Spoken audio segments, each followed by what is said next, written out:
지난 시간에 이스라엘 백성들이 블레셋과의 전쟁을 했어요. 그 전쟁은 이스라엘이 이길 수 있는 전쟁이었다? 절대 못 이기는 전쟁이었다는 거예요.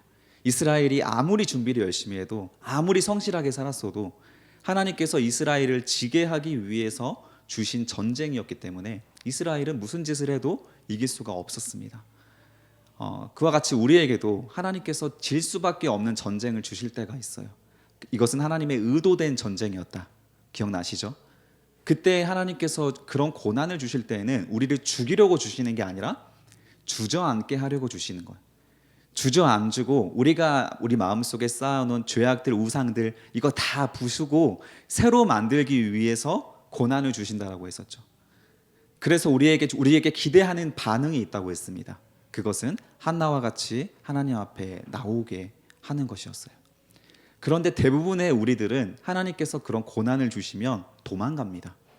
하나님 안에서 해결하려고 하지 않고요, 마지막 순간까지 이 코가 물에 빠져서 죽어가고 있을 때, 코가 물 위에 수면 위에 있으면 마지막 그 숨 한 방울까지 우리의 힘으로 아둥바둥 하다가 정말 이제 물에 빠져서 숨을 못 참을 때까지 가서야 비로소 우리가 하나님을 찾게 되는 게 참 안타까운 거예요. 이 말이 지금 들리시는 분들은요, 지금 그거 경험해 보신 거예요. 이스라엘 백성도 똑같았어요. 마지막까지 버티다가 자신들이 가지고 있는 신앙, 무기, 모든 것으로 싸우다가 박살나잖아요. 그리고 나서 오늘 말씀에서 회복이 일어납니다. 박살났을 때 어떻게 했어요? 하나님 그거 가져와야죠. 하나님의 언약궤 그거 가져와. 그것으로 우리가 승리하자라고 했어요. 이게 우상이라고 했죠. 하나님을 나의 목적을 위해서 사용하는 것. 하나님은 하나님의 목적을 위해서 우리를 사용하시고 그 복된 길로 이끌어 가시는데, 우리는 죽어도 거기로 안 가려고 하다 보니까 하나님께서 블레셋을 만나게 하신다라는 거. 보기만 해도 내 인격을 통제할 수가 없는 짜증이 나는 사람을 만나게 한다든지, 취업이 죽어도 안 된다든지, 학교가 계속 떨어진다든지, 하나님 앞에 엎드릴 수밖에 없는 상황으로 끌고 갈 때 그 자리에서야 하나님께서 새롭게 세우시는 것을 경험하게 될 수 있다. 그러면서 이스라엘 백성들이 무너졌고, 그 무너진 이스라엘 백성들과 똑같은 모습을 하고 있었던 것이 블레셋 사람들이었잖아요. 블레셋 사람들은 5장에서 뭐 했어요? 언약궤를 빼서 와서 자신들의 다곤신 옆에 두었습니다. 다곤신 옆에 둔 이유가 뭐라고 했어요? 그때에는 상대 지역을 점령을 해서 그들의 신을 뺏어오면 그 신을 우리 다곤신 옆에다가 둡니다. 그러면 그 신을 다곤신이 흡수를 해서 다곤신이 더 강력해진다라고 생각을 했어요. 블레셋 사람들에게 다곤신은 어떤 존재일까?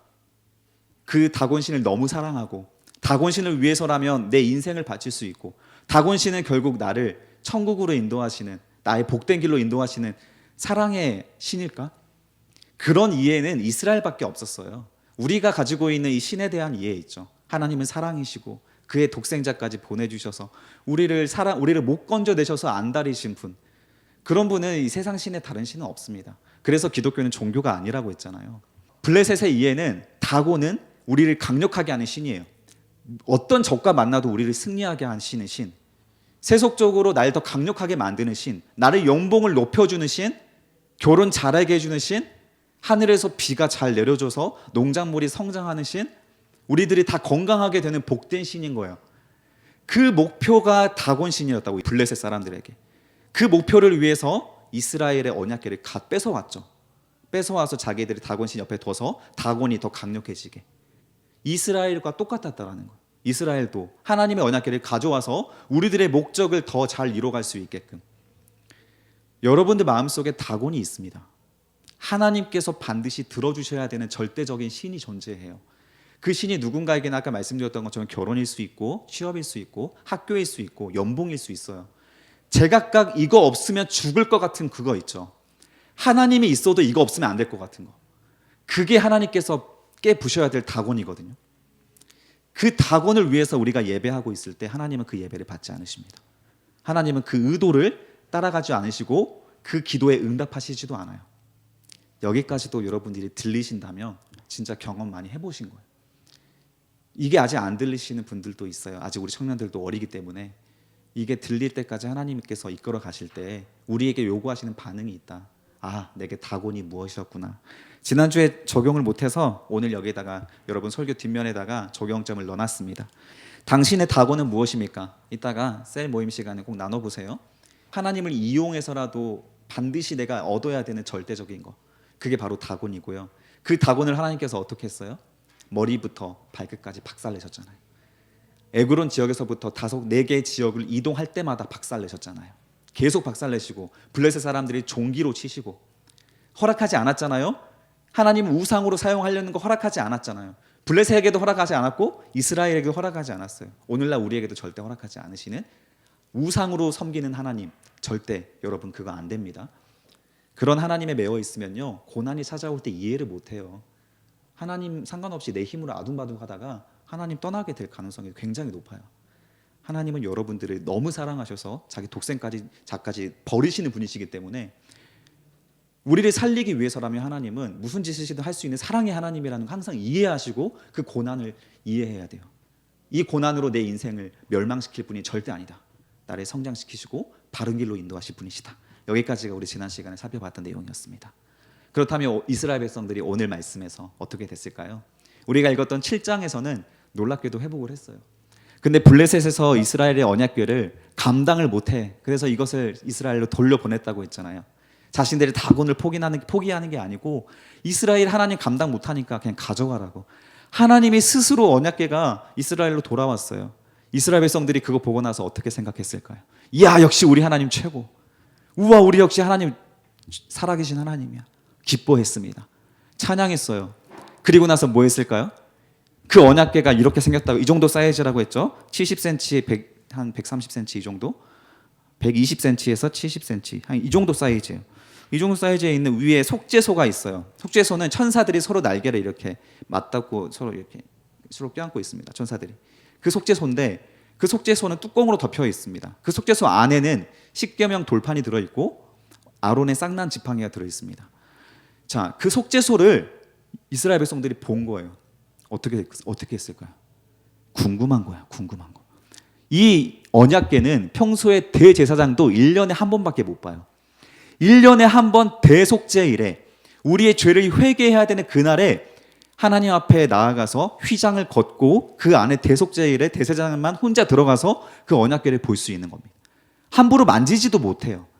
그 하나님께서 엄연히 거룩한 하나님의 상징하는 그 물건이라고 하나님께서 지명하신 그곳에 벳세메스 사람들이 신나가지고 가가지고 들춰봐요. 이거를 이렇게 신나가지고. 왜 들춰봐 이거를?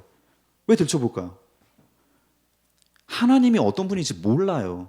하나님 말씀을 모르니까 지금까지 그렇게 우상 숭배하며 살았던 거예요. 하나님 우상 숭배하고 다른 신 우상 숭배하고 너희 신도 우리 신도 다 복을 주시는 신이네. 우리 서로 같이 싸우지 말고 잘 지내보자. 종교 통합이 일어납니다. 오늘날에도 종교 통합 운동이 있습니다. WCC라고. 너희 신도 우리 신도 서로 우리가 복받자고 우리가 있는 거니까 싸우지 말자고. 무슬림하고 원불교하고 다 같이 모여서 예배하는 거예요. 우리 기독교하고. 그런 교단도 있어요. 우리 교단도 WCC 가입은 되어 있지만 아직 거기까지는 허락하지는 않습니다. 우리가 하나님을 잘 모르면 하나님의 엄중함을 몰라요. 하나님의 엄중함을 모르면 어떻게 될까요? 당연히 죄를 함부로 짓게 되죠. 하나님 사랑이신데 내가 이 정도 죄 지은 거 가지고 날 멸망시키시겠어? 죄를 안일하게 생각하게 되고요. 이 십자가가 어디 있어? 십자가가 없네. 십자가가 이해가 안 돼요. 2000년에 돌아가신 예수 그리스도의 십자가가 여러분들과 무슨 상관이 있습니까? 이해가 될 수가 없죠. 당연히 하나님 말씀이 없는데. 이스라엘 백성들이 지금 블레셋과 전쟁에서 실패한 이유가 뭐예요? 하나님 말씀이 없잖아요. 그때 대제사장이 누구였냐면 엘리, 게으른 사람, 뚱뚱한 사람. 그 엘리도 어떻게 죽었어요? 뒤로 넘어져가지고 목이 부러져 죽었잖아요. 다곤신처럼. 하나님의 의도가 있다고 했죠. 하나님을 모르면 우리는 우리 인생이 먼저예요. 그냥 좋은 말 하는 게 먼저입니다. 저도 여러분들한테 좋은 말 해주고 싶다고 했잖아요. 잔소리 하는 거 저도 힘들고 저 싫은 소리 할 용기도 없는 사람이에요. 그런데 저에게 의무가 있어요. 하나님이 얼마나 무서우신 분인지를 여러분들한테 알려줘야 될 의무가 있는 거예요. 벳세메스 사람처럼 여러분 신앙생활 하시면 절대 안 됩니다. 가볍게 하나님 말씀 모른 채 예배 시간에 왔을 때 두려움 없이 오는 것도 하나님께서 이 예배를 어떻게 받으시겠어요? 여러분 지각하지 말아주세요. 여러분 하나님과의 시간 약속을 안 지키시는 거는 어떻게 앞으로 하나님과의 다른 약속을 지켜나가겠어요? 하나님 앞에 나왔을 때 여러분 영화관에 갔을 때 지각하십니까? 뮤지컬 보러 갈 때 지각하세요? 옷도 잘 차려입고 제 시간에 딱딱 맞춰서 가잖아요. 근데 하나님 앞에 나올 때는 마치 김효성 전도사 앞에 나오는 것 같아요. 제가 여러분들한테 전화해서 오늘 오십니까라고 하면 제가 막 부탁하는 것 같아요. 부탁은 합니다. 와서 제발 좀 예배 같이 드리자고. 그래야 여러분들이 깨어날 수 있으니까. 여러분 입장에서는요, 제 앞에 나오는 게 아니고 지금 하나님 앞에 나오는 거예요. 여기서 1만 명이 모여있는 예배와 우리의 예배가 하나님께서 다르게 보실까요? 똑같이 보시는 거예요. 똑같은 기준으로 보세요. 똑같은 기준으로 이스라엘 백성들에게 보고 계시는 거예요. 자, 하나님께서 블레셋을 때렸습니다. 하나님께서 블레셋을 때린 이유가 뭐예요? 우상으로 여겼기 때문에. 이스라엘을 하나님께서 베세메스 사람들이 언약궤를 들춰봐요. 무슨 일이 발생합니까? 오늘 말씀 한번 봅시다. 6장 19절. 여러분 성경책 다 있다고 했죠. 없는 분들 핸드폰 어플 켜서요. 오늘은 제가 가져왔는데 웬만하면 잘 안 가져오거든요, 말씀을. 여러분 성경책을 펼쳐서 꼭 직접 보시길 바래요. 6장 19절 다 같이 한번 읽어봅시다. 시작. 베세메스 사람들이 여호와의 궤를 들여다 본까닭에 그들을 치사 5만 70명을 죽이신지라. 여호와께서 백성을 쳐서 크게 사륙하셨으므로 백성이 슬피 울었더라. 하나님께서는요, 하나님 뜻대로 움직이지 않은 사람들이 하나님을 찬양한다고 하는 그룹에 찬물을 끼얹는 분이세요. 항상 그래 왔습니다. 다윗이 언약궤를 가져올 때 3만 명의 성가대를 가지고 동원해가지고 언약궤를 블레셋에서 여기 베세메스에서 나중에 기란 여아림에서 가지고 오거든요. 그때 3만 명의 성가대가 하나님 앞에 찬양하며 문드라 머리 들어라 영광의 안 들어가실지어다 3만 명이 연습해서 길에 사열을 해가지고 사열을 해서 언약궤가 지나가는 곳에 찬양을 불렀는데 그때 하나님 말씀대로 언약궤를 옮기지 않았다는 이유로 하나님께서 그 언약궤를 몰고 있는 소를 쳐가지고 소가 놀라가지고 자빠지니까 그 행사를 집행하는 담임 목사님이 언약궤를 꽉 붙잡아요. 그 순간 담임 목사님이 사망합니다. 그분이 우사라는 분이에요. 베레스 우사. 3만 명이 하나님의 언약궤가 복귀하는 것을 찬양하고 있는 다윗이 집행하는 잔치에서 하나님은 그 잔치 허락하지 않아요. 왜 언약궤를 말씀대로 운반 안 하는데? 언약궤는 제사장이 메고 오라고 했잖아. 왜 암송아지 가지고 메는데 왜?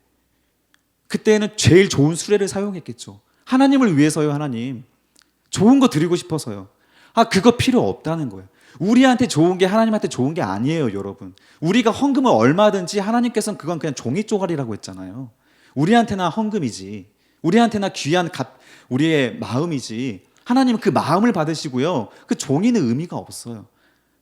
수레가 의미가 없어요, 하나님한테. 말씀대로 순종하는 게 의미가 있다는 거예요. 그 잔치에 찬물을 끼얹어 버리시고 담임 목사님을 그 자리에서 데려가 버리십니다, 하나님이. 다윗이 들어가서 눈물로 회개하고 엎드려요. 그리고 나서 몇 개월 뒤에 다시 하나님 말씀대로 운반을 하는 거예요. 다윗도. 베세메스 사람들을 하나님께서 용서하실까요? 하나님께서 스스로의 힘으로 언약궤를 가지고 오셨는데 신났다고 언약궤를 들춰봐요. 아무도 만지지 말라고 그랬는데 언약궤. 하나님께서 그 우상 숭배 절대 허락하지 않으십니다. 너희가 여전히 나를 우상으로 여기고 있구나. 아직도 정신 못 차렸구나. 베세메스 사람들을 5만 70명이라고 하는데 이거 5만이라고 하는 것은 약간 사본에 따라 달라요. 헬라어 70인경에서는 이 5만이 빠져 있습니다. 그래서 가로치고 5만이라고 되어 있어요. 이때 당시에 추정하기에 베세메스 사람들이 수천 명 정도라고 하는데 5만 명은 너무 많다. 아마 오역이 있었을 것이다라고 해서 번역본마다 달라요. 몇 명이 죽었냐가 중요한 게 아니고 우리가 하나님께서 때리셨다면 그 때리는 강도는 다 상대적인 거잖아요. 왜 때렸냐 이게 중요한 거죠. 하나님께서 왜 때렸냐. 베세메스 사람들 치신 이유가 뭐예요? 여호와의 궤를 들여다본 까닭에. 하나님 말씀대로 순종하지 않은 까닭에. 하나님이 이 예배 여러분이 귀한 일요일 시간에 왔는데 주일 시간에 여러분들의 시간을 헌신해서 왔는데 하나님께서 이것 예배 받으십니다. 예배를 받으세요. 그런데 여러분 어떤 마음으로 여기 앉아 계세요? 두려움 없이 그냥 사람 앞에 서 있는 마음으로 여러분 앉아 있으면 언젠가는 하나님께서 블레셋 보내신다니까 여러분들한테. 깨달으라고. 예배 시간 늦지 마세요. 그리고 여러분의 마음을 하나님께 드리시고 두려운 마음으로 예배 드리시길 바랍니다. 유대인들이 예수 그리스도를 섬기고 나서 믿고 나서 개종을 해서 그리스도인들이 되었어요. 그런데 로마 시대 때 이 초대교회를 기독교를 허락하지 않았습니다. 근데 유일하게 로마 시대 때 허락한 종교가 유대교였어요. 왜냐하면 유대인들은 로마인들이 봤을 때 그 유대교만 인정해주면 충성할 사람이라고 봤거든요. 실제로 맞습니다. 그래서 유대교만이 유일하게 허락되고 다른 모든 종교가 허락되지 않은 시기에 기독교인들이 많은 학살을 당했습니다. 그때 유대교에서 기독교로 넘어온 사람들이 지쳐가기 시작한 거예요.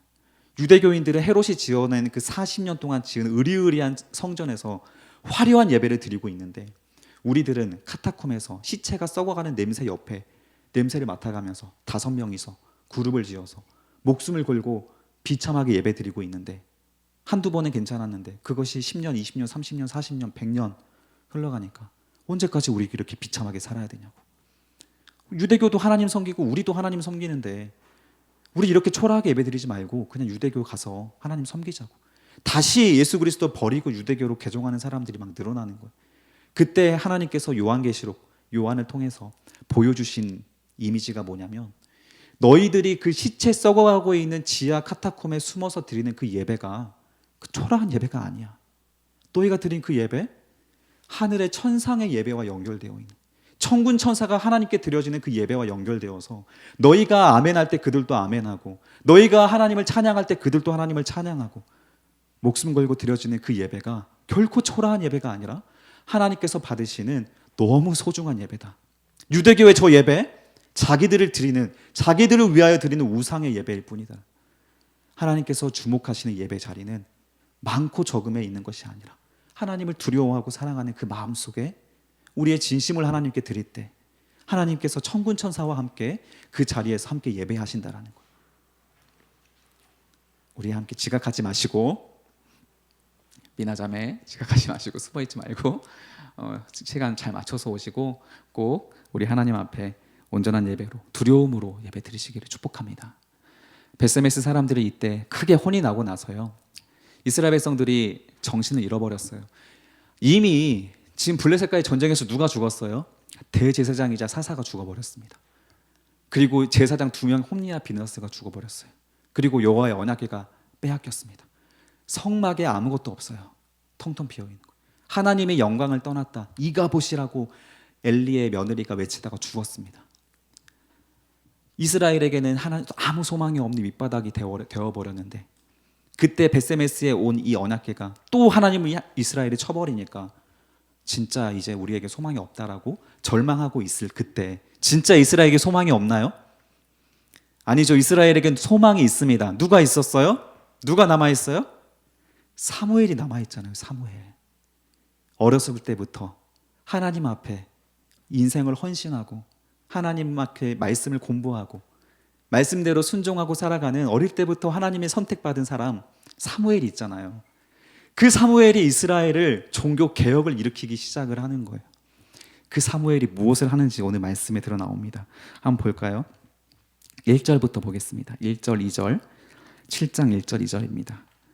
1절, 2절 같이 읽어보겠습니다. 시작. 기란 여아린 사람들이 와서 여호와의 궤를 옮겨 산에 사는 아비나답의 집에 들여놓고 그의 아들 엘리야사를 거룩하게 구별하여 여호와의 궤를 지키게 하였더니 궤가 기란 여아림에 들어간 날부터 20년 동안 오래 있은지라 이스라엘 온 족속이 여호와를 사모하니라. 기란 여아림에 언약궤가 옮겨와서 그곳에서 20년 동안 있었는데 그때 무슨 일이 발생했냐면 밑줄 그어주세요. 이스라엘의 온 족속이 여호와를 사모했습니다. 이 사모하다의 원어를 보면 회개하다의 의미도 있어요. 자, 무슨 일이 이스라엘에게 벌어졌어요? 전쟁을 했을 때에도 블레셋에게 얻어맞았을 때에도 회개 안 하고 언약궤를 들춰보는 수준 낮은 이스라엘 백성들이었는데 갑자기 왜 하나님을 사랑하게 되는 사람이 되었을까요? 그 이유가 3절에 나옵니다. 시간상 3절이 먼저예요. 3절 보겠습니다. 시작. 사무엘이 이스라엘 온 족속에게 말하여 이르되 만일 너희가 전심으로 여호와께 돌아오려거든 이방 신들과 아스다롯을 너희 중에서 제거하고 너희 마음을 여호와께로 향하여 그만을 섬기라. 그리하면 너희를 블레셋 사람의 손에서 건져내시리라. 아멘. 사무엘이 이스라엘 백성들한테 종교적인 우상 다 버리자. 이제 우리가 하나님만 섬기자. 하나님께 돌아가자. 언제까지 우리 무식하게 하나님 말씀도 없이 하나님을 종교적인 우상으로 섬기고 살아갈 것이냐? 언제까지 우리 맨날 예배 시간에 긴장감 없이 아무 생각 없이 이 자리에 앉아 있다가 시간 때우고 돌아갈 것이냐? 언제까지 마당만 바라보고 밟다가 기독교인이라고 말은 하는데 하나님이 누군지, 하나님이 내 마음에 뭐라고 말씀하시는지, 하나님 말씀이 희귀해가지고 하나님 마음도 모르고 헤아리지도 못하고 살아갈 것이냐? 나에게 고난이 왔을 때 하나님이랑 상관없이 내 능력으로 내 힘으로 아둥바둥 하다가 그렇게 그냥 뻔하게 살아가다 갈 것인가? 사무엘이 이스라엘을 깨우기 시작하는 거예요. 정신 차리자, 정신 차리자. 그 사무엘 때에 사무엘이 하나님의 말씀을 가르치기 시작합니다. 율법을 가르치기 시작을 해요. 그러자 이스라엘 백성들이 비로소 그 20년 동안에 2절에 나와 있던 기란 여아림에 들어가는 날부터 20년 동안 종교 대각성 운동이 사무엘을 필두로 일어나기 시작을 하는 거예요. 그때부터 이스라엘 사무엘의 사명은 딱 하나였습니다. 성경 공부하자. 하나님 말씀 배우자. 말씀을 공부해서 우리가 뭐가 잘못되는지를 깨우치고 하나님 앞에 제대로 나아가자. 4절 다 같이 읽겠습니다. 시작. 이에 이스라엘 자손이 바알들과 아스다롯을 제거하고 여호와만 섬기니라. 이에 거기에다가 하이라이트 해주세요. 그러므로 이스라엘 백성들이 사무엘의 말을 듣고 회개하고 하나님 앞에 말씀으로 나아가기 시작을 하는 거예요. 여러분, 하나님 말씀이 여러분들에게 들어갈 때야 비로소 하나님의 말씀이 들립니다. 여러분들의 고난이 찾아왔을 때 하나님의 음성이 들려요. 하나님께서 뭐라고 말씀하시는지 여러분들에게 찾아오시는 그 의도와 하나님의 음성이 분명하게 깨우쳐지는 거예요. 예전에는 그냥 뻔했던 하루였는데 작은 것 하나라도 갑자기 모든 것들이 의미 있어지기 시작을 하는 거예요. 나를 괴롭히는 사람까지도 의미 있어지는 겁니다. 불행하게 여겼던 나의 집안 사정까지도 의미 있어지는 거예요. 아무 문제 없을 것 같았던 내 인생이 평탄하신 분들 많거든요. 내 인생의 문제투성이었다 깨닫게 되는 거예요. 내가 지금까지 왜 이러고 살았지? 하나님의 말씀이 들어가면요, 그제서야 우리가 어둠 속에선 보이지 않았던 우리의 더러운 우리의 몸에 묻은 때가 빛이 비춰진과 동시에 내가 이렇게 더러운 존재였구나가 깨달아지게 되는 거예요. 축복합니다, 성도 우리 청년분들. 하나님 말씀으로 우리 같이 나아가야 돼요. 제가 권면하기는 이번 수련회 때 하나님 말씀 공부를 시작합니다. 이번 주 금요일, 토요일에 우리 출발을 하게 되는데 야간 저녁 집회 때부터 말씀 공부를 시작하거든요. 우리가 같이 기도하고 뜨겁게 서로 기도해주는 시간은 가질 수 있을지는 잘 모르겠습니다. 그런데 다른 거 말고 우리에게 필요한 거는 지금 말씀이에요. 여러분들의 마음속에 말씀이 새겨져 있어야 됩니다. 그 말씀 공부를 수련회 때부터 시작하니까 꼭 시간 내셔서 함께 가셨으면 좋겠어요. 후회하지 않으십니다. 여러분들이 하나님과 더 가까워질 수 있는 시간이 될 수 있다고 저는 확신합니다. 그리고 이 사무엘이 새롭게 일어난과 동시에 이스라엘 백성들이 하나님을 사랑하기 시작하고 말씀이 들어가기 시작하니까 이 기회에 사무엘이 5절과 같은 일을 하는 거예요. 5절, 6절 다 같이 읽어보겠습니다. 시작. 사무엘이 이르되 온 이스라엘은 미스바로 모이라. 내가 너희를 위하여 여호와께 기도하리라 하매 그들이 미스바에 모여 물을 길어 여호와 앞에 붓고 그날 종일 금식하고 거기서 이르되 우리가 여호와께 범죄하였나이다 하니라. 사무엘이 미스바에서 이스라엘을 다스리니라. 비로소 하나님께서 기다리시고 기다리시던 이스라엘의 반응이, 제대로 된 반응이 나왔습니다. 이스라엘에게 원했던 한마디였죠. 하나님, 제가 범죄했습니다. 제가 잘못했습니다. 이 말씀이, 이 고백이 하나님 앞에 드디어 말씀이 들어간과 동시에 미스바에서 금식하며 회개하고 울며 하나님 앞에 고백하는 시간을 갖게 되는 겁니다. 무려 340년 만에 이스라엘의 고백이었어요. 사사기, 어둠, 암흑기를 지나서 340년 만에 하나님께 고백하는 하나님에 대한 신앙 고백이었습니다. 이스라엘 백성들은 340년 걸렸어요. 여러분들은 몇 년 걸리실래요? 하나님 말씀대로 언제 내가 하나님 말씀을 배우고 하나님께로 돌아오는가, 그것이 그 시간을 결정합니다. 자, 이제 이스라엘 백성들이 회개했습니다. 그렇다면 하나님께서 이스라엘 백성들에게 복을 주셔야죠. 어떤 복을 주셨을까요? 하나님은 살아계시다. 하나님이 진짜 나를 사랑하신다. 그걸 깨닫게 되는 시간이 찾아옵니다. 바로 7절이에요. 7절. 이스라엘 자손이 미스바에 모였다함을 듣고 블레셋 사람들이 듣고 그들의 방백들이 이스라엘을 치러 올라온지라. 자, 이스라엘이 잘못되고 있을 때에도 하나님께서 이스라엘에게 채찍을 때리기 위해서 블레셋을 보냈습니다. 이 전쟁은 질 수밖에 없는 전쟁이라고 했죠. 그런데 이스라엘 사람들이 미스바에 모여가지고 대회의 각성 운동을 하고 있을 때 블레셋 사람들이 그 말을 듣고 이 기회에 그대로 또 치자 그래가지고 또 전쟁하러 쳐들어옵니다. 똑같은 상황이에요. 이스라엘 백성들이 이번 전쟁에서는 이길 수 있을까요? 질게 될까요? 당연합니다. 여러분 다 알고 있잖아요. 하나님의 의도가 너무 명확하잖아요. 이번에 블레셋과의 전쟁은요, 하나님이 살아계심을 보여주기 위한 전쟁이에요. 이미 이스라엘이 회개했잖아요. 그러면 이제 역사가 일어나는 겁니다. 무슨 일이 일어납니까? 9절 보십시오. 사무엘이 젖먹는 어린 양 하나를 가져다가 온전한 번제를 여호와께 드리고, 이게 얼마 만에 온전한 번제일까요? 온전한 번제를 여호와께 드리고 이스라엘을 위하여 여호와께 부르짖음에 밑줄 그어주세요. 여호와께서 드디어 응답하시니라. 그리고 10절입니다. 사무엘이 번제를 드릴 때 블레셋 사람들이 이스라엘과 싸우려고 가까이 오매 그날에 여호와께서 블레셋 사람들에게 큰 우레를 발하여 그들을 어지럽게 하시니 그들이 이스라엘 앞에서 패하니라. 누가 이겼어요? 하나님이 이겼어요. 이스라엘은 처음에 싸우지도 않았습니다. 하늘에서 우레를 번개를 쳐서 번개에 다 죽어버리게 만드신 거예요. 이번 싸움은 블레셋을 이길 수밖에 없는 싸움이었습니다. 여러분들이 세상 앞에 하나님의 이름을 가지고 나아갈 때 언제 패배하고 언제 승리할까요? 하나님을 우상으로, 여러분들의 목적을 위해서 하나님을 이용하고자 한다면 그 믿음은 세상에서 박살날 수밖에 없습니다.